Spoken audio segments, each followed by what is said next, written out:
everybody, thank you for joining the Emerging Business Group and Scale Computing webinar today. My name is Carleen Edge, Marketing Manager at EDG. Today's presentation will last approximately 45 minutes, and in terms of general housekeeping, your lines have been muted for the duration of the webinar. If you have any questions, feel free to type your question in the Q&A box on your screen, and all questions will be addressed at the conclusion of the presentation. And there will be a drawing after the webinar takes place for your chance to win a Sonos speaker. So thanks again for joining us today, and I'll hand things over to Scott Mann, Director of North American Channel Sales at Scale Computing. Scott, take it away. Thanks, Carleen, and welcome everybody. Appreciate everybody taking some time out of the day to join us today. Regarding the Sonos giveaway, we'll discuss it towards at the end, but anybody who sticks on to the end of it, when I say the end, I think we have an hour scheduled. I promise I'm not going to take an hour. I could definitely talk for that whole time, but I'm going to try to keep this within 30 minutes, maybe even a little bit less, with some time for Q&A. So if you guys do have any questions, feel free to put it into the questions or the chat, and we'll try to address all of the questions at the end. Anything that we can't get to, I'll definitely be following up with anybody to address any of those questions that we couldn't get to. Now, to kick things off, you see in my screen here, talking about scale computing. I'm just kind of foreshadowing in the bottom right about some of those ARC awards. Yes, it's a subtle boast, a subtle pat on the back for us, but there's also some relevance to the overall story that I'm talking about today. So stay tuned for a little bit more on that. And just as a quick intro slide, oh, hold on, my screen I'm on the wrong screen. There we go. So quick intro slide for today. As Carleen mentioned, I'm Scott Mann. I'm the Director for North American Channel with Scale Computing. And today we're going to be talking about the future of infrastructure, but in terms of infrastructure management for managed service providers.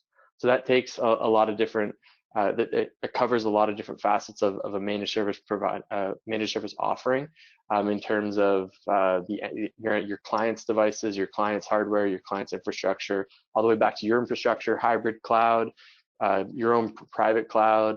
So we're going to be talking a little bit about that, and a little bit about some of the industry trends that we're seeing, and how this is actually benefiting you as an MSP, and how this can address some of not only your needs as an organization, but also your customers' concerns, what keeps them up at night, how we can address this from a single platform, and then we'll finish it off with really next steps, what I would recommend doing to have that first conversation with us. And while we go through this presentation, what I want you guys to do is I want you to really think about anything that I'm covering, any of the topics that I'm going over. If it touches on any aspect of the business that you're currently doing today, any part of the infrastructure, any offering that you currently have, think about it, challenge yourself to say, could we be doing this more efficiently? Is this a new revenue stream that we could possibly introduce with a very low upfront investment? Is this something that we want to have a further conversation around? And then from that point, write down those notes that you have, and I would challenge you to challenge my team on how we can potentially benefit each other in building out a better business model for you to create new revenue streams, to create efficiencies, and increase your customer satisfaction that you're providing to any of your end users. So before I get into all of this, Scale Computing we're a hyperconverged platform. So I wanted to give you some perspective on really hyperconvergence and where it's going, what the market is saying around hyperconvergence today and in the next few years.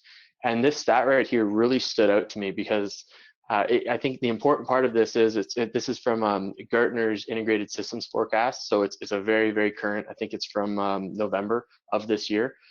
So a very current document that they just released. And what they say in it is that by 2024, hyperconverged integrated systems and reference architecture, and by reference architecture, that's basically consolidated infrastructure, or converged infrastructure, I should say.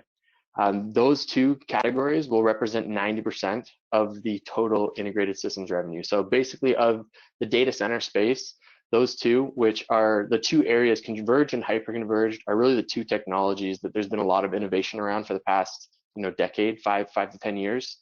And what's interesting about this is that the fact that it's going to represent 90% of the market means that there's that end user market awareness now. And you being a partner of many different vendors, you're on the cutting edge of all technology. You know, you're any value-added reseller, managed service provider, you're typically on the early adopter stage of any product lifecycle.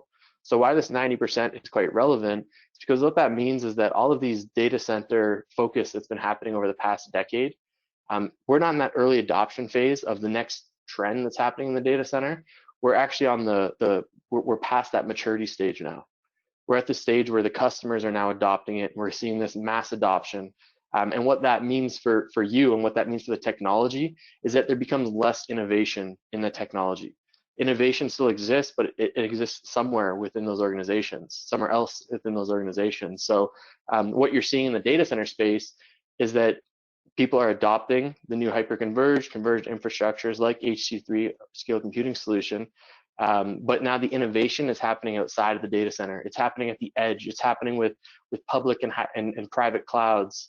So that's where you're seeing the innovation move outside of the data center, because we spent the last decade plus creating these best practices within the data center.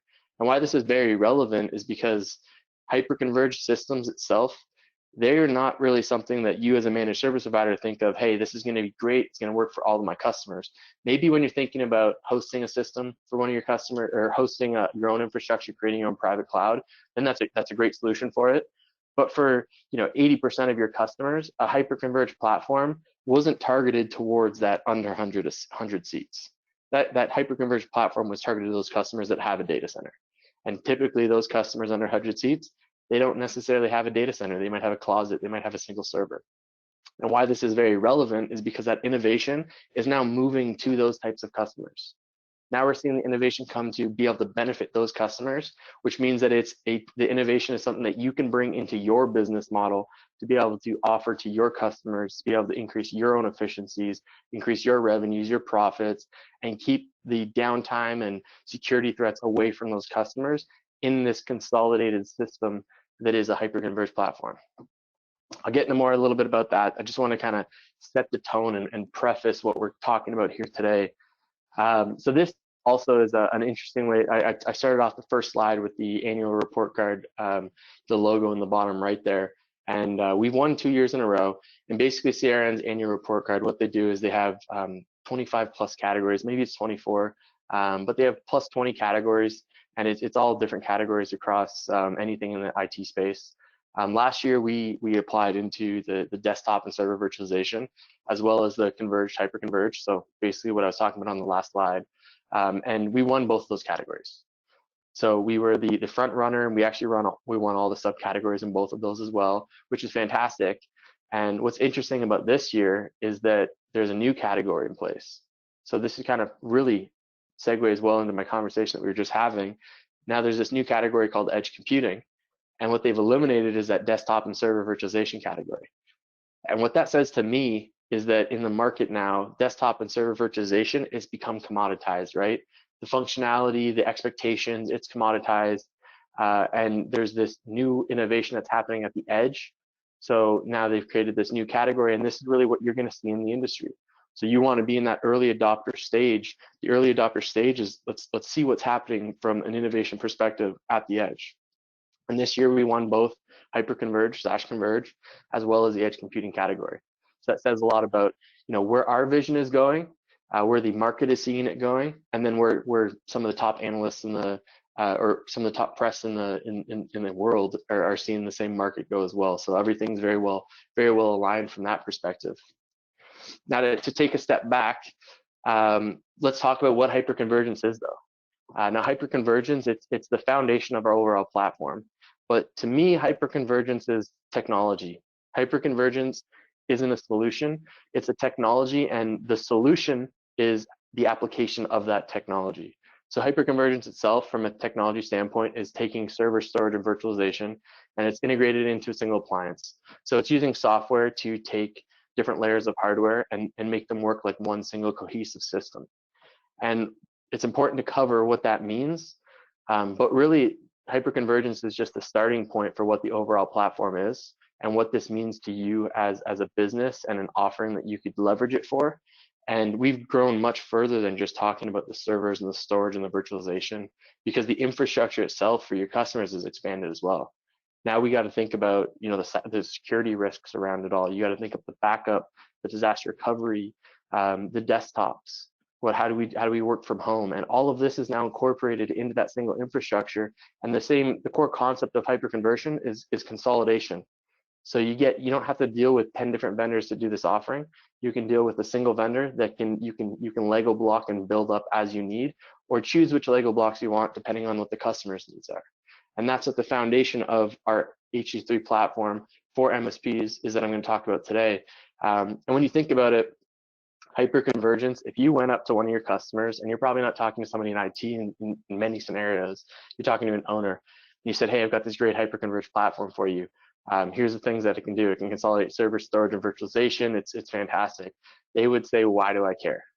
Your end customers don't necessarily care what the technology is. They just care that you do what they've hired you to do. You do what they're paying them to do. And those main things are what their top concerns is that downtime. The main thing that they're coming to you for is saying, hey, we want to make sure that you can keep our systems up and running, you can keep our employees productive and continuing to work. So that's the top concern that they have in mind. They don't care what the technology is that necessarily gets them there. They just need to get to that point that they can eliminate the downtime, because downtime in any SMB organization is the top cost for them. Ransomware isn't getting hit by ransomware and the ransom fees associated with it. That's not the top concern. The top concern is downtime that's associated with that ransomware. And working from home, everything around all of this, the concern wasn't being able to get the offices open. The concern was being able to get those employees working. Those employees are down, so it becomes very expensive for them. So now you as an MSP, your top concerns, you got to think of any solution like hyperconvergence, any technology. What we're trying to focus on here is, how does this technology benefit your customers? And how do you tell your customers that you're going to provide a better service with our technology? And then how does our technology better your business as well? And those three areas that any conversations I've had with any of our current managed service providers, these are really the three buckets that I put it into. It's growth, it's scalability, it's security. From a growth perspective, it might be new customers. Maybe you're going after new customers, or maybe it's growth within your existing customers and retention within those customers. Both of those are very important and depends on your specific business model. And then it's scalability. So as you are growing, you're going to have new requirements on your whatever hardware that you're hosting, whatever hardware that you're managing. Is it become manageable? If you have a backend infrastructure that you're hosting things on, the system that you have that's currently running, can it manage adding 10 more clients, 20 more clients? And then your labor that's going to be managing all of that, can they managing that system that's managing those 10, 20, 30, 40, 50 more clients? So it's about headcount. So being able to scale, but scale with an efficient mindset, so that you can scale without having to add additional resources one by one. Because if you can do that, then you're creating productivity, which is going to equal more profits for you at the end of the day. And then on the security side, there was an interesting report that I was reading, and I can't remember exactly where the report was from, but it was focused on security and ransomware.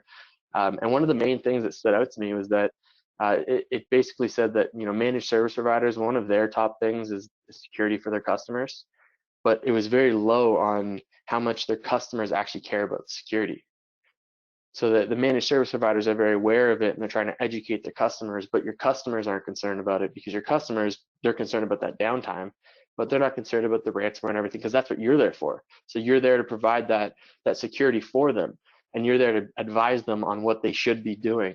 And for you, it's also mitigating your financial risk. If you don't want your customer that you're running to be able to get hit by ransomware, you want them to be able to, if they have a critical failure of a database or something like that, you want to be able to recover that quickly, immediately, without minimal downtime, and overall to be able to deliver that positive customer experience.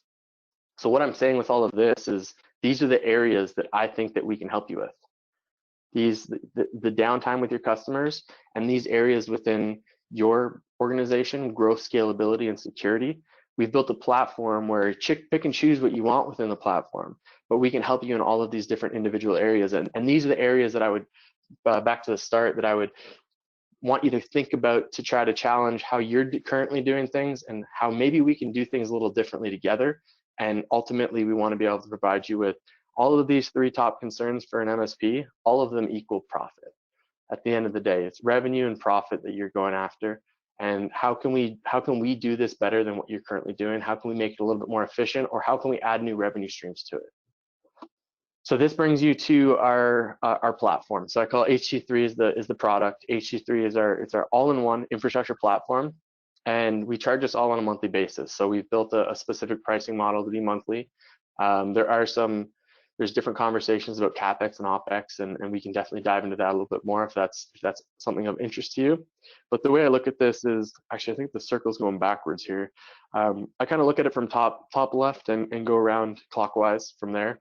And that's really the starting point for any of our managed service provider or any of our partners where we start out at. So what we have as an offering is that premium on-prem appliance. So what I mean by that is those customers that have that single server. Those customers that have something running in a closet, something running under the front desk like a dental office. Those types of customers, they have the appetite for a data center like solution. They just don't have the budget for the data center like solution. With our platform, where we've taken our hyperconverged solution, is we didn't go upwards. We didn't say that, hey, we can support more petabytes of storage. We said, hey, our platform is so efficient that we could actually go downwards. And this has been a very magical alignment with where the market's going because of edge computing. So what ironically happened was that we're now able to run on these tiny systems. And what that means for you and for your customers is that instead of selling them a single server, what if we can sell them a 3-node system at the same price point, and something that has these built-in data center-like functionality to it? That's what our platform is. That's a great starting point for any customer that you're talking to, is whether it's going to increase your profit because you're going to have to manage it less, or whether it's that customer that does have some concerns about their downtime, and you can say, hey, I'll get 3 nodes in here. Why this matters to you, Mr. Customer, is because when your infrastructure, if something ever happens with it, hardware fails, if it does ever fail, what's great is that there's redundancy built into it, so that you don't have to call me at 3 in the morning and have me come in to fix it before 8 o'clock when everybody gets into the office, or when everybody logs in, I guess, in today's world. And that's something that we can offer through hyperconverged technology as an application for your customers. And then you move to the right, and that's the advanced local and cloud backup. So going beyond just the core data center, the core systems that's running any organization, we got to look at how do we back up that information locally? How do they quickly recover from anything? How do we back up that stuff archival-wise, whether it's on a NAS or in the cloud? And with our advanced local and cloud backup partnerships and the full solution that we've integrated together, we're able to do that as an extension of your offering. And then you take that one step further in the bottom right there, disaster recovery and infrastructure as a service. Now you think, I've got this platform that's got built-in backup and disaster recovery at a couple of my customer sites. How can I create new revenue streams from this? And that's where the disaster recovery is probably the perfect place to start out at, because it's less intensive from a technology's perspective. It's setting up the replication, and for a lot of customers, it's to set it and forget it, and it's not something you have to necessarily manage on the day-to-day as much. But then you have that foundation to build out infrastructure as a service for your customers. Some of those customers don't want to have that on-prem system. Some of those, sorry, I got to move a little bit. I got the light shining in. Some of those customers want to have that single server. They don't want to have that single server. They just want to have a couple applications, and you know how expensive the public cloud is and how much of a cost center that can be. What if that's a revenue center for you? So being able to provide new revenue streams and grow into that type of a HC3 platform along the way, add those Lego blocks as is needed. And then bottom left, that downtime, so important. Your customer, the number one cost in downtime is labor, right? The employees are the most expensive resource at pretty much any organization. So being able to provide some sort of a VDI solution as part of all of this, where they can, from your perspective, you can run it on a monthly basis, and that can be for applications, that can be for desktop as a service, a VDI as a service type offering, and something that's very, very simple and not overwhelming to set up, to manage, and to scale into as time goes on, as you add more customers. That's what the HC3 platform delivers as a whole. Now, breaking it down into kind of sub-segments, On the left here is the backup appliances. So that's the local and advanced cloud backup I was talking about. And that's a great way to start out with some customers as well. Some customers, I don't have a server refresh happening right now, but I need a new backup system. My backup system was, is on a 1-year contract, maybe a 3-year contract, and that's coming due. And then the actual hardware, we want to get two more years out of it. We can start out as that backup appliance for them, meaning we can leverage with our Acronis partnership. You can use other backup vendors as well, but Acronis has a specifically built a solution for our operating system, HyperCore. So you can leverage that at the agent level, and you can leverage all the different cloud backup options, NAS backup options that you needed. And essentially what you're running this as is a backup appliance like you'd look at from any of the other big names in the industry, at a price point that is going to be much more cost effective than them. And it'll back up to anything. So if they're running that VMware server, if they're running a physical server, if they're running Windows, it can still back up all of those. And then the nice part about that is that the backup sets you up for that next step into the premium on-prem appliances, because now you've got that single unit, and that single unit can then scale into the 3 units. And then you all of a sudden now have, instead of a backup appliance, now you've got this hyper-converged appliance that's running their whole infrastructure and leveraging some of the backup and DR functionality that's built into it, plus leveraging that archival. Now you've got a much more robust data center for a customer that never needed a data center and doesn't have a data center. And you think of these 3 systems, that's the size of an Apple TV. So you have 3 of those systems stacked up. That can fit anywhere, in a dental office, in a small coffee shop, anything that any customer that you're managing. I'm sure there's a place that you can fit that, and there's a ton of different enclosures to provide that same data center-like functionality that they want, whether it be physical security from a data enclosure or what have you. And then the third one over there is the hosting platforms. So those are different systems. They start off with all spinning systems, all the way up to all flash. We have all SATA SSD, we have all NVMe SSD, we have GPU functionality. So then this is that next step into, what does my offering look like with scale? What does my HE3 offering look like to my customers? And that's where we would build that out with you. And I'm actually going to walk you through an example of what that looks like. So I'm going to walk you through a comparison of, what does that single server look like? How does it look like with scale? And then what does my hosting platform look like? And where's the profit in all of this? So that we'll get into, look at that in a couple more slides, 3 or 4 more slides. And the way we're bringing all of this together is, a lot of it's with our built-in operating system and the functionality that we have built into our HyperConverged platform, but it's with our technology partnerships. Being able to bring in the backup solution integrated under the hood, having from your perspective, no matter which of these technology partnerships that you're talking about, it's being able to come to one single vendor to be able to support all those. So in today's world, we're being asked to do a whole lot more. Consolidation becomes important from a manageability perspective, but also from a cost perspective. And that's basically what the HE3 platform is offering you as a managed service provider in your offering to your customers. And the way we improve that manageability side of things is with our Nucleus platform that enables you to manage all of those sites, no matter what it is. If it's a backup appliance, if it's a customer that isn't a managed service customer, but they want you to, they have somebody managing it on a day-to-day, but you're there to provide any break fix or anything with that, you can still manage that cluster and have visibility into that cluster remotely. Whether it be a 500-seat customer or a 50-seat customer, you can manage all of those from a single site. So you can do single-click upgrades. You can do upgrades just to certain customers and have everything tagged individually, so it gets very granular. And a really cool, important feature is the zero-touch deployment. Especially in today's world, you don't want to have to send somebody on site for hours to do a deployment. If you can do that, majority of that setup just from within the HE3 Nucleus console, and you can do that setup, scan it all, plate, and then just have somebody go in and literally plug everything in and then walk away, have them on site only for 10 minutes, minimal exposure, get them back into the office and get them back becoming more productive. With functionality like that, we're also talking about decreasing your costs to market.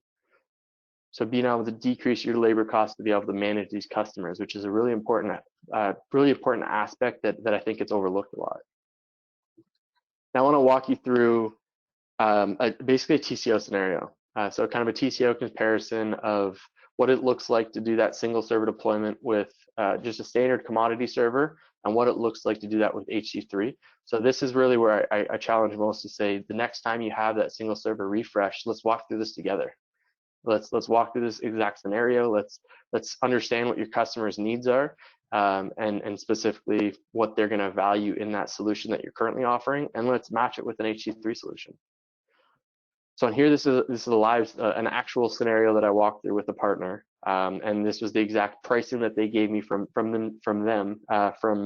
these different providers, and that's just a commodity server on the left side there, and that's got the Microsoft licensing built into it. That's got your 3 years of your VMware licensing, which isn't very steep from an MSP perspective, and comparing that to, on the right side, a 3-node HC3 cluster. So what we do to get that redundancy functionality without losing any of the resiliency in it, and without increasing the costs of things like Microsoft, what we do in that top node, is we do a storage only node.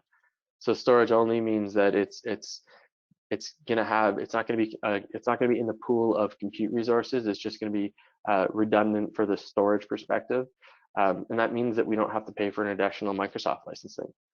So that's very key in the TCO comparison, because the third node system, the first thing that I think of is, all right, that's great, and if it's a hardware to hardware comparison, but what about my other costs, the total cost of ownership of the system?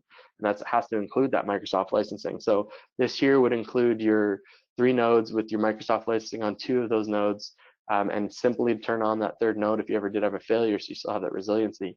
And you're looking at the price comparison, and they're pretty much like for like, right? We're cutting hairs here to talk about the difference of the price.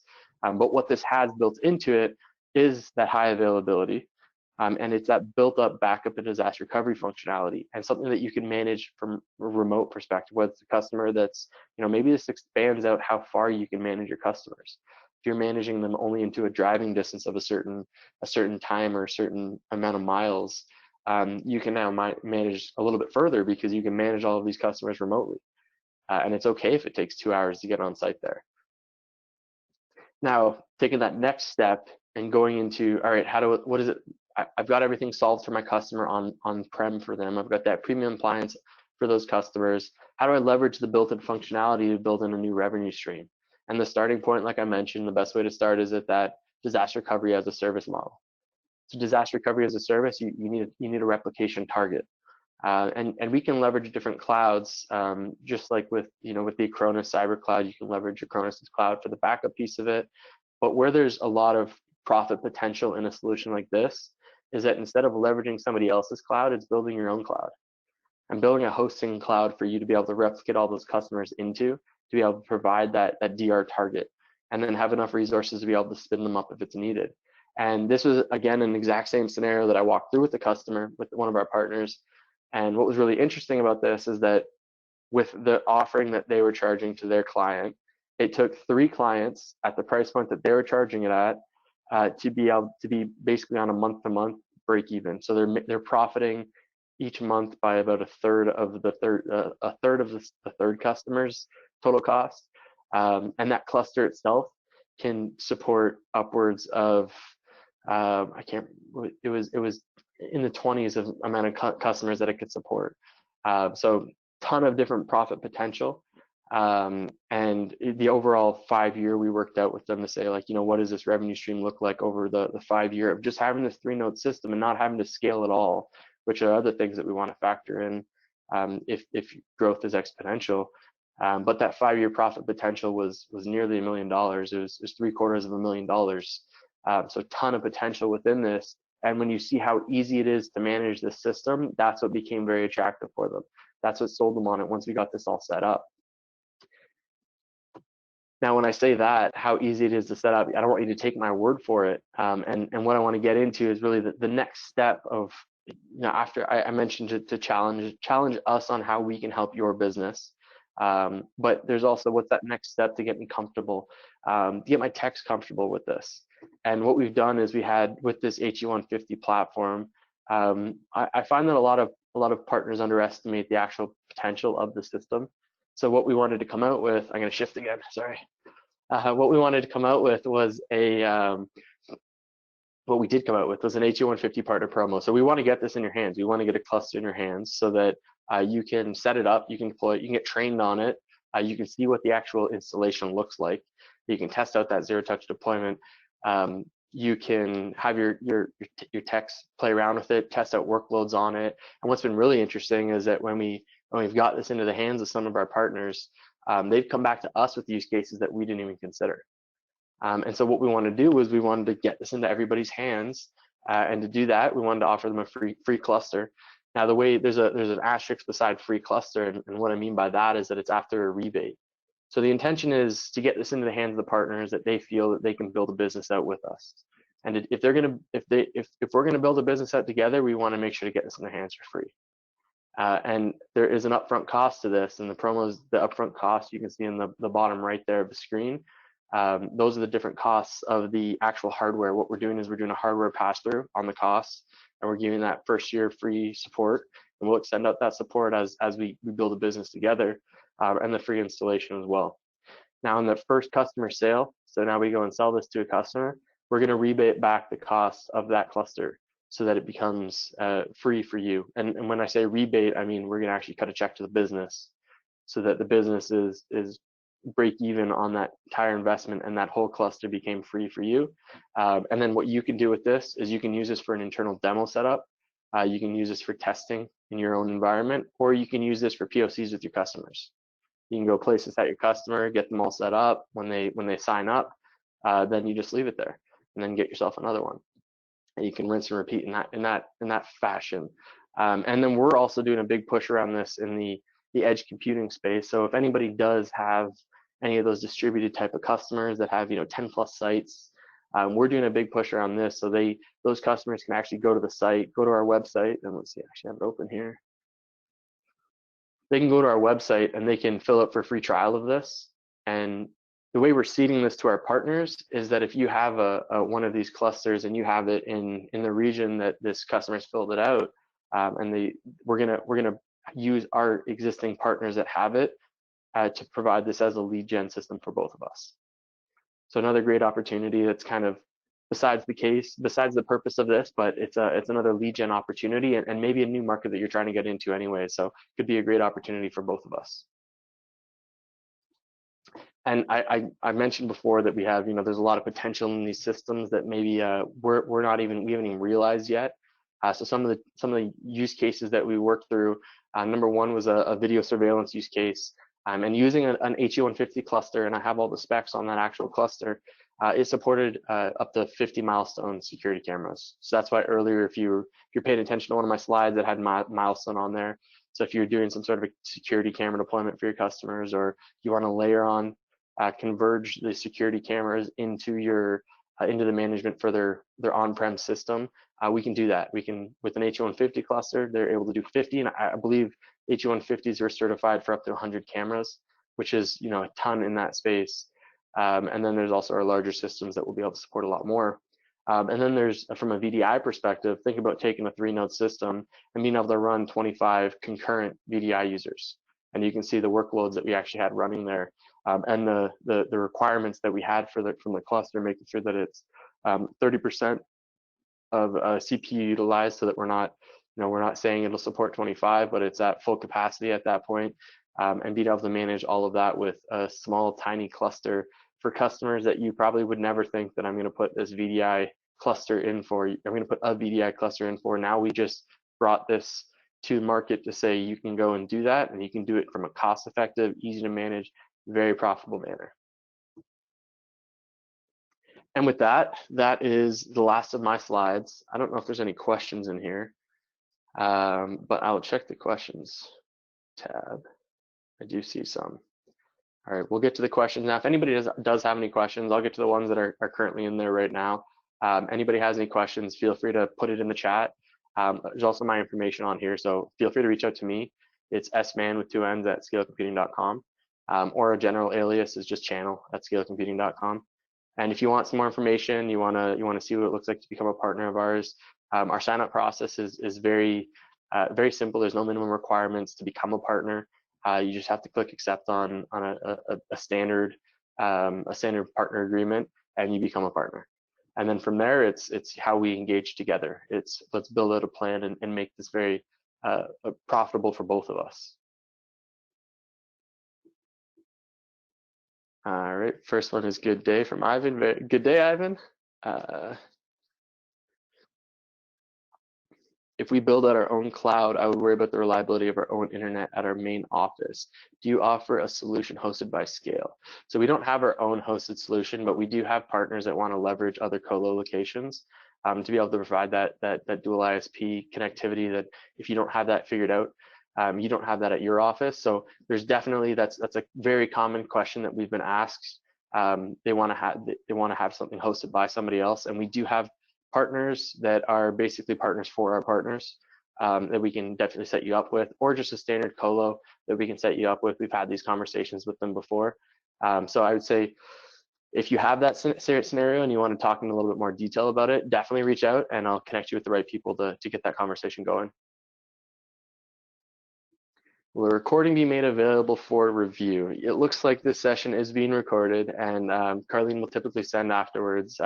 Everybody who registered will get a copy of the recording. So yes, absolutely. You mentioned about zero cost OpEx SPLA-like model. Can you talk about that a little bit more? We buy hardware and a license to HCOS monthly, or what? Okay, so our current pricing model, and I'm with the OpEx piece of it. I was maybe getting a little bit ahead of myself, but we're right now in a kind of a pilot mode for a new solution. So I'm very curious to hear feedback on how excited or how interesting this would be for any of our partners. We do our current monthly pricing model is effectively taking the hardware and the software and it's separating them into two. So the hardware cost, we can lease that hardware cost and make it a monthly cost. But the end of the day, CapEx versus an OpEx difference is who owns the hardware. And in our current monthly model, you'd own the hardware for it. So that hardware does sit on your books. And then you have a monthly model for our software and our support.